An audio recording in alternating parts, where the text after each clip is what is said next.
Alright, let's just talk to start with. Um, Man, I was upset last night. I'm gonna possibly put the video up, but I was back testing what I thought was a brilliant strategy, and it turned out it wasn't as good as I thought. But um, I don't know, as I expected. Um, not even as I expected. Sorry, that's not true. But I'm glad to see that. Um, I'm glad to see that. there is like, what am I trying to fucking say here? There is method to what I was doing. Like it's not completely off. Um, I think it just needed a little bit more stuff to go with it, because you can't just trade something without like having a bit more of a narrative. Um,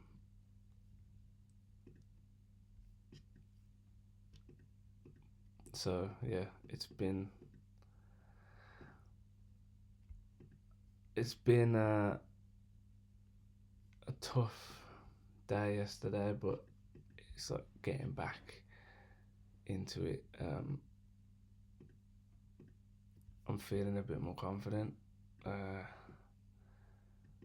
understanding, understanding that I needed to do just a bit more like work on it. It's not just as simple as being like, okay, take the first fair value gap that you see after 9:30, because I mean, yeah, in theory that's cool, but there's no like analysis to it. There's no like understanding of price, um, and just like stuff like that in general. Like you need to be able to understand why price runs how it does, and like the idea that I can just turn my laptop on and just like take any setup that comes, um, without understanding where price is going, like without any other care in the world. That's what it kind of felt like what I was doing, and it humbled me. So understanding that now, and then seeing how these macros and stuff work, um, I can get a better understanding of price. I do still think I'll make mistakes, like this one might be, yeah, thought it might, but um, yeah, the reason that didn't go is because there was no liquidity. I don't know why I decided to get in on that. I just saw the inverse fair value gap and thought that was the sign. Um, but I think that was what I was missing, like liquidity concepts. Like this is all good doing this and that, but I need to see full on concepts of liquidity for stuff to make sense. I do like the macro plan as well. Like seeing if there's stuff inside of the macro, but I just watched a video about like a certain price thing happening between 9:20 to 9:40, and then obviously the other macro is 9:50 to 10:10. So they're kind of two nice little areas where it would be nice to see like I just draw it out like a potential low that could be taken, even without looking at the higher time frame narrative, which I still think is definitely beneficial to do.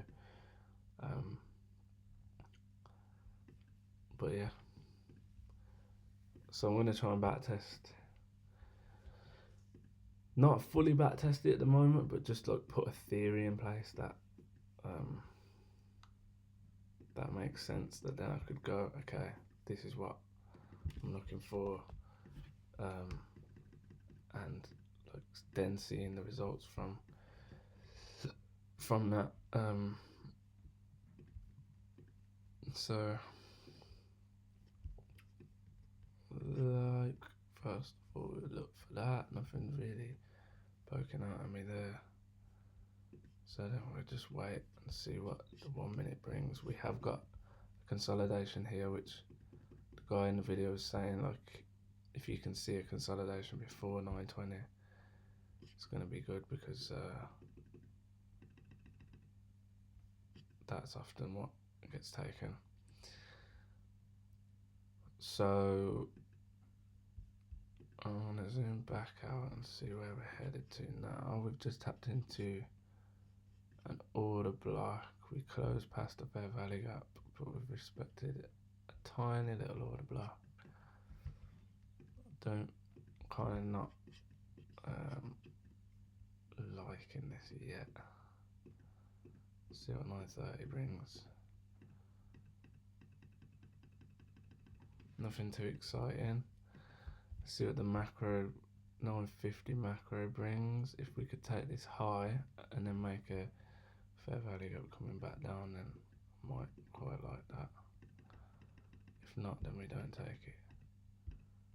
We didn't take any liquidity in this macro.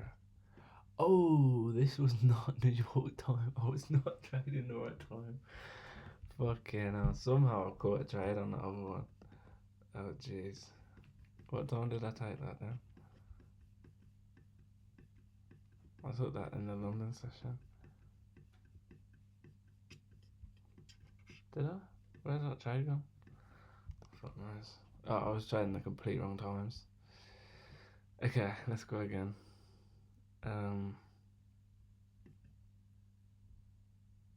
Let's see. 9:30 took us all the way up there. Gave us nothing really.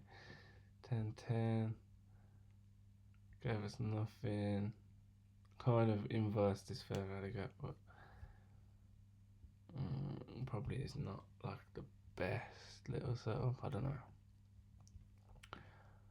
About that. That is jokes. I was just trading the complete wrong time. Okay, let's hit it. Let's get it. Oh shit. Shit. What? Oh boy. Okay, it's just played it all out. Let's see if we do get anything. Come up. We got a consolidation. We do come up. Take a high and make a fair value gap. We engulf that candle. That's quite a nice setup. Take that low. In the macro, what do we do? We're gonna take all of that, them highs there.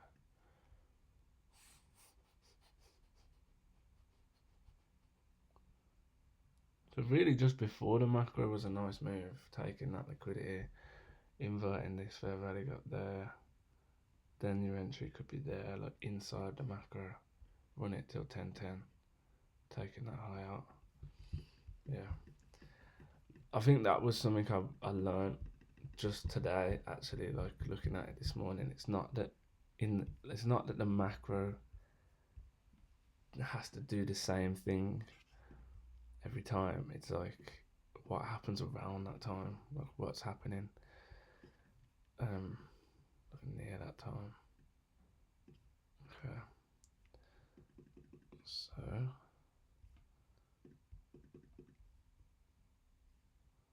which still kind of does make it hard to like create a system around, but it's got to be, I feel like the system's got to be to do with like sweeping liquidity. Like for example, that. Then we just went higher, we swept them highs, we respected that high. Swept higher again. And respected an order block. So I want to just start seeing signs of reversal. That is usually making a fair value gap, but also closing an old one.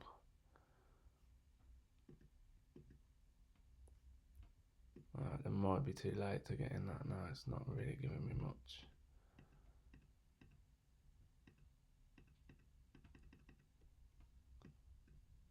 Unless we can now take this higher again. If we can, I don't know if we will. It's kind of over there. I feel like we've took what we needed to take. I don't know. Should have got in there and target them highs. Okay. But then giving myself that higher time frame reference point as well is always going to be helpful.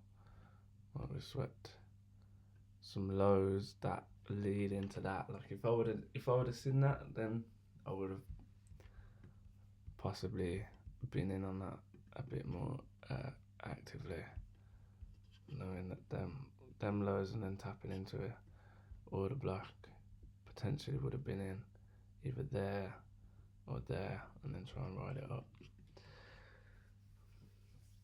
Really, it's the same things that I've been doing, and it's mad actually that I just say that out loud, because really it's all the same things that I've been doing, but they've just merging together now. And instead of me trying to like catch the absolute bottom with like something like this and putting my stop like tight like that and trying to get 5 to 1s and like crazy risk to rewards, which is sick, like getting those extra confluences of saying, okay, we've just inverted that fair value gap there, we've just made a new fair value gap there, we've took liquidity, we're in a macro time, like all those things now add up for me to be like, okay, cool, let's just go. I could just take 2 to 1, you know what I mean, like that kind of thing. So yeah, I still do really like having this kind of trading time. Like I could jump on a 10:15, finish at 10:15, 9:15 to 10:15. You start looking for stuff around 20 past. Still, that was a good move. It's just expecting slightly lower prices, but not knowing where we are in the range. We could have just been like, okay, cool there. But obviously this, I waited a little too long for the full confirmation, and then by the time that candle had printed, it was a bit like, okay, we're running a bit late with this now. So but yeah, I'm gonna keep doing some more research. My eyes are a bit blurry. I have been back testing, not really back testing, but researching. I want to really understand what these macros mean, and like Dodgy is a good teacher. I like how he teaches. So I might look at that, use a bit of, look into, maybe watch an ICT again or two. ICT Index Futures PM session review. But yeah, it's looking good.